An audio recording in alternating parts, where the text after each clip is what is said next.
Good morning વિદ્યાર્થી મિત્રો. ધોરણ 11 સાયન્સમાં પ્રવેશ કરતા વિદ્યાર્થીઓ માટે પાઠક સ્કૂલ અમરેલી વતી હું જોશી જય ફિઝિક્સના વિડિયો લેક્ચરમાં આપ સૌનું હાર્દિક સ્વાગત કરું છું. ધોરણ 11ના વિડિયો લેક્ચરમાં આપણે ચેપ્ટર નંબર 4 ભાગ 1 સમતલમાં ગતિ એનો અભ્યાસ કરીએ છીએ. આ ચેપ્ટરમાં આપણે આની પહેલાના વિડિયો લેક્ચરમાં સદિશોના સરવાળા માટેની બે રીતો, ત્રિકોણની રીત, સમાંતર બાજુ ચતુષ્કોણની રીત, આ બંનેનો અભ્યાસ કરેલો હતો. બરાબર. હવે એની પછીના આજના વિડિયો લેક્ચરમાં જે નવો એક ટોપિક ભણવાનો છે, એ ટોપિક એટલે એકમ સદિશ એટલે શું સમજાવો. એકમ સદિશ તમે કોને કહીશો? વિદ્યાર્થી મિત્રો, આ એકમ સદિશ જે છે ને એનો થ્રુઆઉટ ફિઝિક્સમાં જ્યાં સુધી તમે ફિઝિક્સ ભણશો ત્યાં સુધી બધે જ ઉપયોગ થશે. બરાબર. તો આ એકમ સદિશ એટલે શું સમજાવો એવો 3 માર્કનો એક પ્રશ્ન છે. તો કે પહેલા એકમ સદિશની વ્યાખ્યા. એકમ સદિશ એટલે શું? તો કે કોઈ પણ સદિશની દિશા દર્શાવવા માટે ઉપયોગમાં લેવાતા સદિશને એકમ સદિશ કહેવાય. તમારી પાસે ઓલરેડી કોઈ એક સદિશ છે, બરાબર. હવે આ સદિશ જે છે એની તમારે દિશા દર્શાવતો એક સદિશ દોરવો છે. તો કોઈ પણ સદિશની દિશા દર્શાવવા માટે ઉપયોગમાં લેવાતા સદિશને કહેવાય એકમ સદિશ. બરાબર. એને એકમ સદિશ કહેવામાં આવે છે. આવા એકમ સદિશ જે છે ને એનું મૂલ્ય 1 એકમ હોય છે.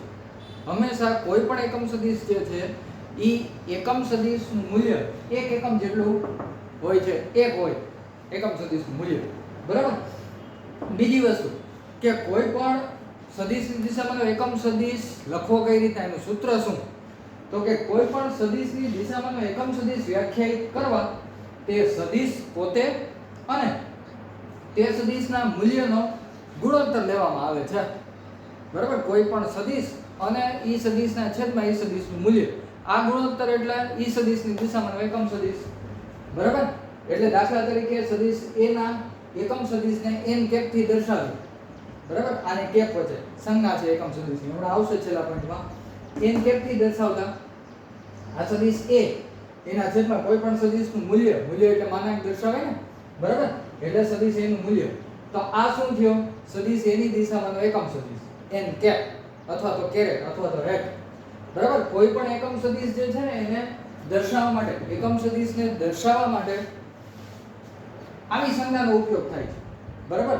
ઈ સદિશની ઉપર આવી સંજ્ઞા મૂકવાની. બરાબર. ઈ સદિશની સંજ્ઞા ઉપર પાછી આવી સંજ્ઞા મૂકવાની. સંજ્ઞા વપરાય છે જેને કેપ, કેરેટ કે હેટ તરીકે વચાય છે. બરાબર. આને તમે n cap, n caret, n hat કઈ પણ પ્રોનાઉન્સિએશન કરી શકો. બરાબર. કોઈ પણ રીતે વાંચી શકો. n કેરેટ અથવા તો n કેપ અથવા તો n હેટ. બરાબર. સદિશ a ના છેદમાં સદિશ a નું મૂલ્ય. બરાબર. બીજું કે ભાઈ તમે x અક્ષની દિશામાંનો એકમ સદિશ વ્યાખ્યાયિત કરતા હોય તો એને i કેપ થી દર્શાવવાનો, y અક્ષની દિશામાંનો એકમ સદિશ વ્યાખ્યાયિત કરતા હોય તો j કેપ થી, z અક્ષની દિશામાંનો એકમ સદિશ વ્યાખ્યાયિત કરતા હોય તો k કેપ થી. બરાબર. i cap, j cap, k cap. તો આ એકમ સદિશ છે. સિમ્પલ. શરૂઆત ક્યાંથી કરવાની? વ્યાખ્યાથી. કે ભાઈ કોઈ પણ સદિશની દિશા દર્શાવવા માટે ઉપયોગમાં લેવાતા સદિશને શું કહેવાય? એકમ સદિશ. બરાબર. આવા એકમ સદિશનું મૂલ્ય હંમેશા 1 એકમ 1 હોય. હવે એકમ સદિશનું સૂત્ર શું? તો કે કોઈ પણ સદિશ એના છેદમાં ઈ સદિશનું મૂલ્ય, આવો ગુણોત્તર દર્શાવો, ઈ તે સદિશની દિશામાંનો એકમ સદિશ કહેવાય છે. બરાબર. દાખલા તરીકે સદિશ a ના એકમ સદિશને તમે n કેપ થી દર્શાવતા હોય તો n કેપ બરાબર સદિશ a ના છેદમાં ઈ સદિશનું મૂલ્ય માનાંકમાં સદિશ છે. બરાબર.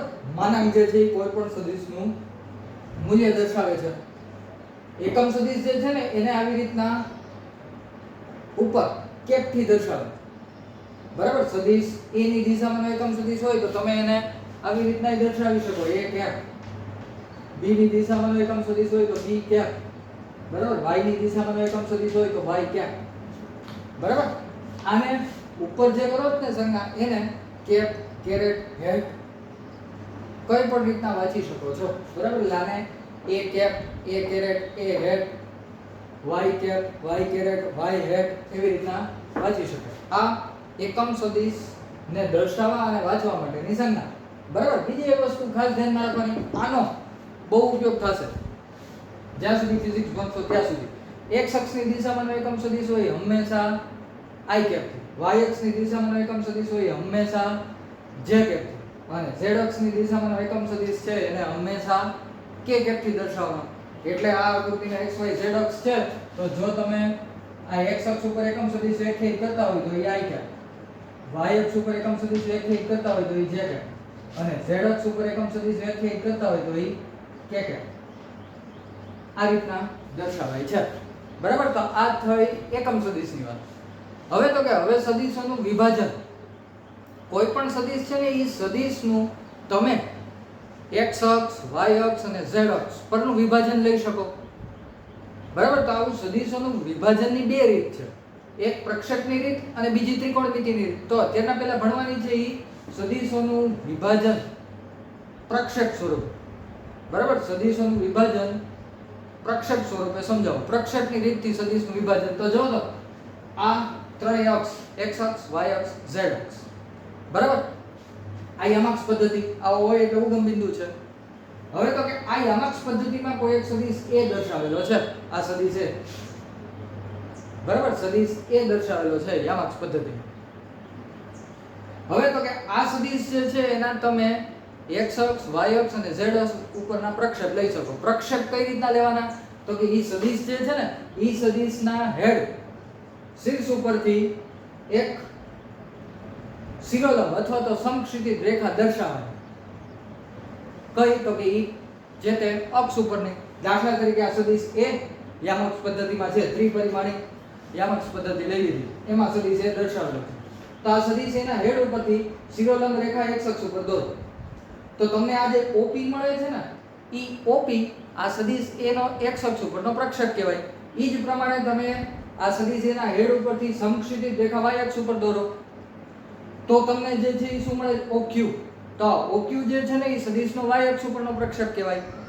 બરાબર. આ બોર્ડ ઈ દ્વિપરિમાણ છે એટલે તમે ત્રીજી z અક્ષ ઉપરનો પ્રક્ષેપ બોર્ડ ઉપર દર્શાવી ન શકો, પણ ત્રિપરિમાણિક સિસ્ટમ હોય તો તમે સદિશનો z અક્ષ ઉપરનો પ્રક્ષેપ પણ દર્શાવી શકો. અહીંયા દર્શાવી ન શકો, આ 2D છે. બરાબર. હવે જો તમે આનો z અક્ષ ઉપરનો ત્રિપરિમાણમાં પ્રક્ષેપ દોરો આવી રીતની રેખા આ અક્ષ સુધી લંબાવી, બરાબર, તો ઈ z અક્ષ ઉપરનો પ્રક્ષેપ એટલે આ OR. બરાબર. તો કોઈ પણ સદિશ જે છે ઈ સદિશનો તમે x y અને z અક્ષ ઉપરનો પ્રક્ષેપ દર્શાવી શકો. પ્રક્ષેપ એટલે તો કે સિમ્પલ સદિશના શીર્ષ હેડ ઉપરથી ઈ અક્ષ ઉપરની શિરોલંબ કે સમક્ષિતિજ રેખા દોરો. બરાબર. તો ઉગમ બિંદુથી ઈ શિરોલંબ કે સમક્ષિતિજ રેખા સુધીનું અંતર ઈ પ્રક્ષેપ દર્શાવે. બરાબર. તો અહીં આકૃતિમાં જે દોરેલું છે ઈ પોઈન્ટમાં કીધેલું. જો થિયરી આકૃતિમાં દર્શાવ્યા મુજબ ત્રિપરિમાણમાં એક સદિશ a દર્શાવેલ છે. આ સદિશના x y અને z અક્ષ પરના પ્રક્ષેપ, તમે x y અને z અક્ષ ઉપરના પ્રક્ષેપ જે લ્યો છો એ પ્રક્ષેપ એ સદિશના તે અક્ષો પરના ઘટકો દર્શાવે. આ પ્રક્ષેપ જે છે એ પ્રક્ષેપ જ શું હશે? ઘટકો. બરાબર. એટલે કે આ પ્રક્ષેપ જે છે એ તે અક્ષ પરના ઘટકો દર્શાવે છે. હવે તો કે આ ઘટકોને દર્શાવે છે. ધારો કે x અક્ષ ઉપરનો પ્રક્ષેપને a1 કહીએ, y અક્ષ ઉપરના પ્રક્ષેપને a2 કહીએ અને z અક્ષ ઉપરના પ્રક્ષેપને a3 કહીએ. બરાબર. તો આ ત્રણેય ઘટકોને દર્શાવવા કઈ રીતના? પહેલો x અક્ષ ઉપરનો પ્રક્ષેપ a1 બરાબર axi કેપ, x અક્ષ ઉપરનો છે એટલે એકમ સદિશ i કેપ. y અક્ષ ઉપરનો પ્રક્ષેપ a2 બરાબર ayj કેપ, z અક્ષ ઉપરનો પ્રક્ષેપ a3 બરાબર az k કેપ વડે દર્શાવાય છે.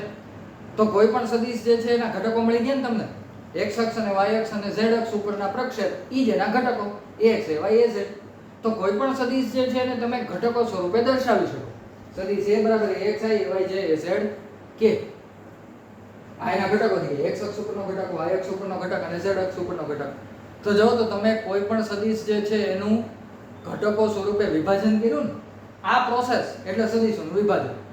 બરાબર. તો બહુ સિમ્પલ વસ્તુ છે કે ત્રિપરિમાણિક 3D તમને યામાક્ષ પદ્ધતિ આપી દીધી.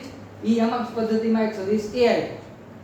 હવે તો કે આ સદિશના હેડ ઉપરથી તમે દરેક અક્ષો ઉપર શિરોલંબ કે સમક્ષિતિજ રેખા દર્શાવો તો આવા OP, OQ અને OR જેવા ભાગ ઈ તો કે ઈ જે તે અક્ષ પરના સદિશના પ્રક્ષેપનું મૂલ્ય કહેવાય.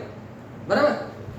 એટલે કે x અક્ષ ઉપરનો પ્રક્ષેપ a1 OP, y અક્ષ ઉપરનો પ્રક્ષેપ આ સમક્ષિતિજ રેખા વડે દર્શાવ્યો ઈ આ OQ a2, z અક્ષ ઉપરનો પ્રક્ષેપ ઈ આ OR a3. બરાબર? તો આ જ વસ્તુ કીધેલી છે. ત્રિપરિમાણમાં એક સદિશ એ દર્શાવેલો છે, એના x y અને z અક્ષ ઉપરના પ્રક્ષેપ લ્યો તમે. પ્રક્ષેપ એટલે બહુ સરળ વસ્તુ, નામ ખાલી પ્રક્ષેપ મોટું મોટું છે. બરાબર? બાકી તમારે પ્રક્ષેપ લેવો હોય એટલે સિમ્પલ, સદિશના હેડ ઉપરથી 0 લેમ કે સમક્ષિતિજ રેખા જે તે અક્ષ ઉપર દોરવાની. બરાબર? તો જે તમને આવી ઘેરાતી રેખા મળે, બરાબર, આ ઘેરાતી રેખા ઈ શું દર્શાવશે? પ્રક્ષેપ. તો કે આ સદિશના x y અને z અક્ષ પરના પ્રક્ષેપ એ સદિશના તે અક્ષો પરના ઘટક દર્શાવે. આ પ્રક્ષેપી જ સદિશના ઘટકો. હવે તો કે x અક્ષ ઉપરનો પ્રક્ષેપ a1 એને તમે સદિશ સ્વરૂપે દેખાડો તો axi, y અક્ષ ઉપરનો પ્રક્ષેપ a2 એને સદિશ સ્વરૂપે દેખાડો તો ay છે. સદિશ સ્વરૂપે છે એટલે a1 a2 a3. બરાબર? ay છે તથા z અક્ષ ઉપરનો પ્રક્ષેપ a3 બરાબર az કે કેપ વડે દર્શાવાય છે. બરાબર? તો જો તો સદિશને તમે ઘટકો સ્વરૂપે દર્શાવી દીધા ને, સદિશનું વિભાજન કરી નાખ્યું ત્રણ ઘટકો સ્વરૂપે. બરાબર? તો આ ત્રણેય ઘટકો વડે તમે સદિશનું નિરૂપણ કરી શકો. સદિશ a બરાબર axi ay છે az k, axi plus ay છે plus az k. તો ઘટકો સ્વરૂપે સદિશનું નિરૂપણ આ રીતે. અને આખી પ્રોસેસ એટલે સદિશનું વિભાજન પ્રક્ષેપ વડે. તમે સિમ્પલ પ્રક્ષેપથી સદિશનું વિભાજન લીધેલું છે. બરાબર? તો આજના લેક્ચરમાં બે પ્રશ્નો થયા. એક 3 માર્કનો પ્રશ્ન, એકમ સદિશ એટલે શું સમજાવો, IMP. આ જ્યાં સુધી ફિઝિક્સ ભણશો ત્યાં સુધી આનો ઉપયોગ થશે. એનું સૂત્ર એક ધ્યાનમાં રાખવાનું ખાસ, સદિશ ના છેદમાં સદિશનું મૂલ્ય એકમ સદિશ દિશા દર્શાવવા માટે જ વપરાય છે. એનું મૂલ્ય એક એકમ જ હોય છે. મૂલ્ય એક એકમ જ હોય હંમેશા. બરાબર? x અક્ષની દિશામાંનો એકમ સદિશ i કેપ, y અક્ષની દિશામાંનો એકમ સદિશ j કેપ, z અક્ષની દિશામાંનો એકમ સદિશ k કેપ વડે દર્શાવાય. બરાબર? પછી તો કે કોઈ પણ સદિશના તમે x y અને z અક્ષ ઉપરના પ્રક્ષેપ લ્યો, ઈ પ્રક્ષેપ એટલે ઈ સદિશના ઈ અક્ષ ઉપરના ઘટકો. બરાબર? એને અનુક્રમે axi ay j az k આ રીતના દર્શાવે. તો સદિશોનું ઘટકો સ્વરૂપેનું નિરૂપણ થઈ ગયું, જેને સદિશનું વિભાજન કહેવાય. બરાબર? પ્રક્ષેપ દ્વારા વિભાજન. તો કોઈ પણ સદિશને તમે ઘટકો સ્વરૂપે દર્શાવી શકો. સદિશ a બરાબર axi ay j az k કે સરવાળા સ્વરૂપે axi plus ay j plus az k. બરાબર? હવે પછીના નેક્સ્ટ લેક્ચરમાં આપણે આવા સદિશનું વિભાજન ત્રિકોણમિતિની રીત એના વડે ભણીશું. બરાબર? અને એક પોઈન્ટ સમાંતર બાજુ ચતુષ્કોણની રીત વડે સદિશોની બાદબાકી, એ એક પોઈન્ટ બાકી છે, એનો પણ અભ્યાસ કરીશું. બરાબર? પહેલા જે છે આ ત્રિકોણમિતિની રીત વડે વિભાજન ભણી અને પછી સમાંતર બાજુ ચતુષ્કોણની રીત વડે સદિશોની બાદબાકી નો અભ્યાસ કરીશું. અત્યાર માટે stay at home, stay safe. Thank you.